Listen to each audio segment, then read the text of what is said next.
Hi guys, welcome to my channel civil allrounder. आज मैं आपको बताने जा रहा हूँ बीओक्यू बनाते टाइम हमें किन किन चीज़ों का ध्यान देना पड़ता है। उसमें हम फॉर्मेटिंग कैसे करते हैं और कौन कौन से हम फॉर्मूलाज यूज़ करते हैं।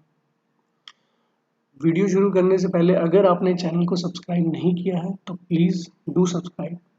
Thank you. आगे बढ़ते हैं वीडियो की तरफ रहे हैं। सबसे पहले तो आप जो चीज़ बना रहे हैं सबसे ऊपर आप उसका नाम लिखेंगे। ये मेरी शीट ये मेरी जो शीट है ये कैलकुलेशन शीट है, तो सबसे पहले मैं ऊपर नाम लिखूंगा इसका कैलकुलेशन शीट। उसके बाद ये कैलकुलेशन शीट किस चीज़ की है। कैलकुलेशन शीट मैंने बनाई है सिविल और स्ट्रक्चरल वर्क की कैलकुलेशन के लिए। ठीक है, सबसे पहले मैंने ऊपर लिख दिया कि ये डॉक्यूमेंट क्या है, ये है कैलकुलेशन शीट। ये कैलकुलेशन शीट किस चीज़ की है, सिविल और स्ट्रक्चरल वर्क की। इससे क्या होता है, इससे होता ये है कि इन फ्यूचर चाहे आप हो, चाहे कोई आपका सीनियर हो या जूनियर हो, कोई भी एक्स पर्सन अगर ये डॉक्यूमेंट उठा के देखें, आप तो इसको एक्सेल में बनाएंगे, सॉफ्ट में बनाएंगे, पर जो पर्सन इसे हार्ड कॉपी में पढ़ेगा तो इसको एक नज़र में ही देख के उसे पता चल जाना चाहिए कि मतलब ये शीट किस चीज़ की है। तो ऊपर देखने से ही इसको पता चल जाता है कि ये कैलकुलेशन शीट है। दूसरा किस चीज़ की कैलकुलेशन शीट है, ये है सिविल और स्ट्रक्चर वर्क की। तो ये है मोटो इस चीज़ को करने का।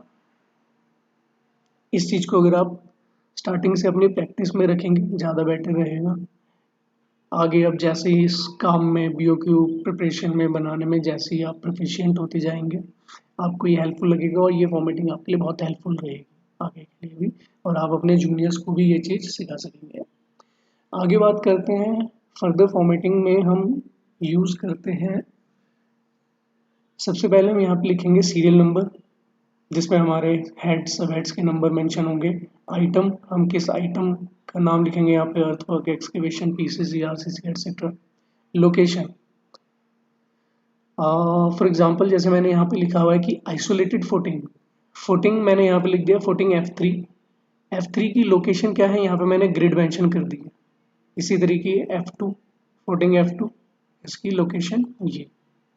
तो ये हमको ट्रैक करने में इजी होता है। अगर आज से 2 दिन बाद हम खुद ही देखेंगे कि यार ये F3 ड्राइंग में कहाँ पे है, तो हम सीधा यहाँ से लोकेशन देख के ड्राइंग में डायरेक्ट ही चेक कर सकते हैं। उसके बाद हम जाएंगे नंबर्स। नंबर ऑफ फुटिंग्स कितनी है, 1 है। Length, width and height for the particular member, it can be footing, pedestal, wall. इसके बाद आता है हमारा क्वांटिटी और क्वांटिटी की यूनिट, कि हम जो क्वांटिटी निकाल रहे हैं it is in cubic meter, square meter, running meter etcetera. Remarks का एक हम कॉलम डालते हैं, अगर हमारा कुछ रिमार्क हो तो उसमें हम वहाँ पे मेंशन कर देते हैं कुछ भी x Y Z.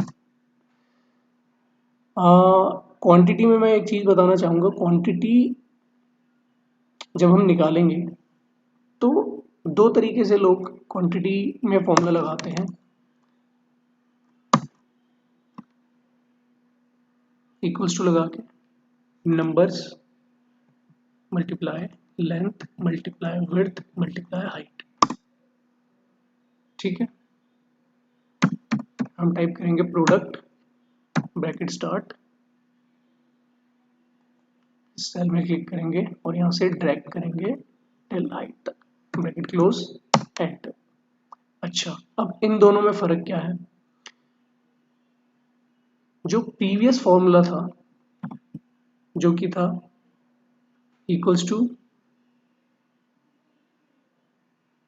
Numbers multiply length multiply width multiply height, अगर इस केस में मैं एरिया इंटू हाइट करना चाहूँ, कई सारे ड्राइंग में अगर आप देखो कई एरियाज ऐसे होते हैं जिनकी हम लेंथ इंटू विड्थ करके नहीं कर सकते, हमको एरिया डाल के करना पड़ता है। तो वहाँ पे अगर मैं वन टाइम में सिर्फ यहाँ पे कुछ लिखना चाहूँ, फॉर एग्जाम्पल मैं लिख दिया यहाँ पे 10, तो यहाँ से आपका क्वांटिटी हट जाएगी। क्यों, क्योंकि इसने इस सेल को भी कैप्चर कर रखा है जबकि इस सेल में हमने कुछ मेंशन नहीं किया। और ये मेनली आपका आएगा प्रॉब्लम जब आप कोई चीज़ स्क्वायर मीटर या रनिंग मीटर में निकालेंगे, तब आपको हर जगह फॉर्मूला चेंज करने पड़ेंगे। बट ये प्रोडक्ट का फॉर्मूला ऐसा है कि चाहे आप चारों में से चारों को फिल करके रखें, नंबर्स, लेंथ, विड्थ, हाइट, चारों को फिल करके रखें। अगर आप देखिए, अगर आप इसको हटा भी देते हैं तो भी यहाँ पे फॉर्मूला लगा रहेगा, क्वांटिटी मेंशन होगी। हाइट भी हटा देंगे तो भी आपको मेंशन होगा। इस वजह से ये फॉर्मूला ऑलवेज बेटर रहता है देन हर किसी इंडिविजुअल सेल्स को मल्टीप्लिकेशन में करने के। ठीक है, तो ये हो गया हमारा फॉर्मेटिंग। ये लेंथ, विड्थ, हाइट आपने क्वांटिटी निकाल दी। उसके बाद आप करेंगे टोटल। अच्छा, टोटल आपने कर दिया। ये आपने बफर ले लिया एक्सप्रेशन की क्वांटिटी के लिए। अगर आप बीओक्यू बनाते हैं या कभी आपने बनाया है तो आपको पता होगा, हम एस्टिमेशन जब भी करते हैं हम 3-5% बफर लेके चलते हैं क्वांटिटी में। ठीक है, तो ये रही हमारी MB sheet. MB sheet prepare होने के बाद हम आते हैं समरी ऑफ क्वांटिटी। एमबी के बाद हम बनाते हैं एक समरी शीट जिसमें हमारे सभी आइटम्स के नाम हम शॉर्टलिस्ट कर लेते हैं कि हमारा ये आइटम है। ये बेसिकली वहाँ काम आती है जब आपका एक एमबी शीट से ज़्यादा हो, मतलब 2, 3, 4 अगर एमबी शीट हो। फॉर एग्जांपल अगर आपने बेसमेंट के लिए, ग्राउंड फ्लोर के लिए, फर्स्ट फ्लोर के लिए, सेकंड फ्लोर के लिए अगर आपने अलग अलग एमबी शीट्स बनाई है, बेसिकली वहाँ यूज़ होती है। तो यहाँ पे हम क्या करेंगे, जैसे कि हमने एक्सकेवेशन करा, ये हमने अपने हेड हाईलाइट कर रखे हैं ब्लू कलर से, और फिर अपने सब हेड्स हमने यहाँ पे डाल रखे हैं। जैसे मुझे यहाँ पे चाहिए बेसमेंट में एक्सकेवेशन की क्वांटिटी, तो मैं यहाँ टाइप करूँगा इक्वल्स। मैं आऊँगा अपनी एमबी शीट में, मेरी एक्सकेवेशन की क्वांटिटी है ये। इसका मैंने किस सेल को कैप्चर कर लिया, मैं दबाऊंगा एंटर, तो मेरी क्वांटिटी यहाँ पे आ गई। ठीक है, इसी तरीके से मैं हर एक आइटम की क्वांटिटी यहाँ पे लिंक कर दूंगा। ऐसे ही बाकी फ्लोर्स की कैलकुलेशन शीट से भी अगर बनाते हैं तो। उसके बाद हम बनाते हैं टोटल क्वांटिटी। अच्छा, टोटल क्वांटिटी करने का फॉर एग्जांपल यहाँ पे कुछ एक वैल्यू हम लिख लेते हैं।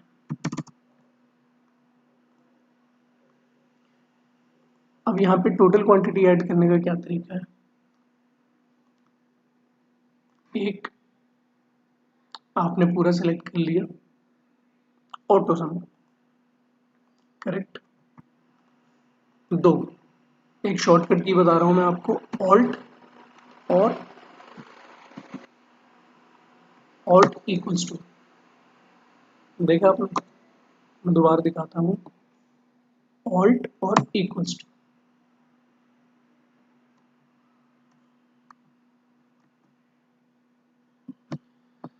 ठीक है, इसी तरीके से सभी फॉर्मूलाज हमारे, टोटल क्वांटिटी हमारी आ जाएंगी। आप इसे कंट्रोल से कर दीजिए। समरी ऑफ क्वांटिटी बनने के बाद याद रखना, मैंने बताया समरी ऑफ क्वांटिटी हम कब बनाते हैं, जब हमारी एमबी शीट एक से ज़्यादा हो। हर फ्लोर के लिए अलग, अगर हम अलग अलग शीट्स बनाते हैं तो वहाँ पे हम एक समरी शीट बनाएंगे, समरी ऑफ क्वांटिटी, जिसमें हम हर फ्लोर की आइटम के सिर्फ नाम मेंशन कर देंगे, excavation, centring, RCC, form work, brick work, plaster, और उनके आगे सिर्फ उनकी क्वांटिटीज जो हैं उनकी एक्चुअल एमबी शीट से लिंक कर देंगे, और यहाँ पे हम उनकी टोटल क्वांटिटी कर देंगे। समरी ऑफ क्वांटिटी बनाने के बाद हम आते हैं बीओक्यू में, बिल ऑफ क्वांटिटीज।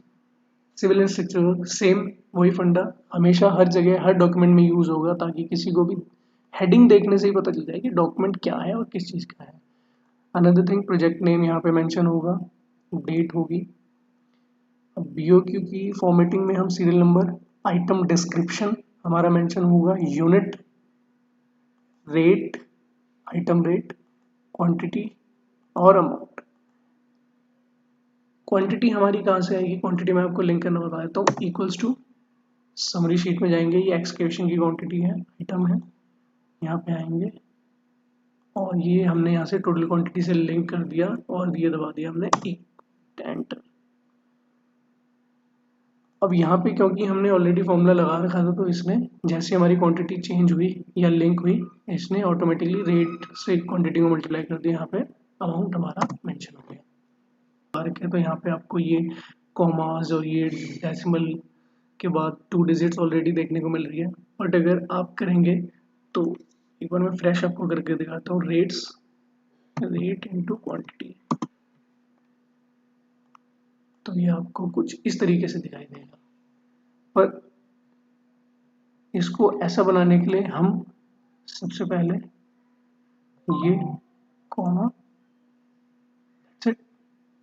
अब इसमें भी अगर आपको डेसिमल के बाद 2 डिजिट नहीं चाहिए, और यही सेम चीज हम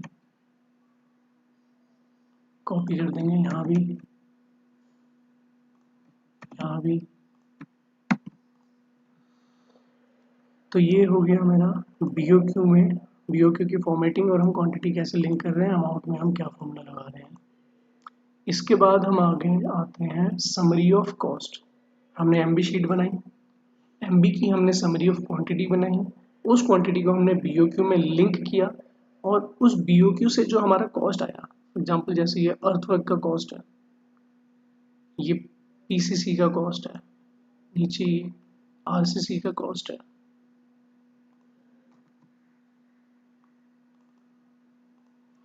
तो इस कॉस्ट का हम एक समरी बनाते हैं जिसे हम समरी ऑफ कॉस्ट कहते हैं। वहाँ पे again summary of cost, project name, date, इसकी फॉर्मेटिंग हम कुछ ऐसे करेंगे, सीरियल नंबर्स, पर्टिकुलर जिसमें हम हेड्स के नाम लिखेंगे, अमाउंट, ये मैंने फॉर्मेट बनाया है अगर हमारी MB शीट हम एक से ज़्यादा फ्लोर के लिए अगर कर रहे हैं उसके पैटर्न में, basement, ground floor, first floor, second floor, इनका टोटल अमाउंट।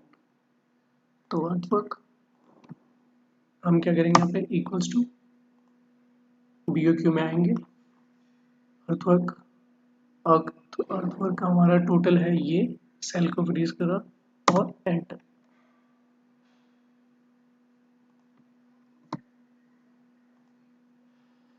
तो ये था BOQ में जो हमें कुछ बेसिक फॉर्मेटिंग और बेसिक फॉर्मूलेज जो हमको यूज़ करने चाहिए, ध्यान देने चाहिए।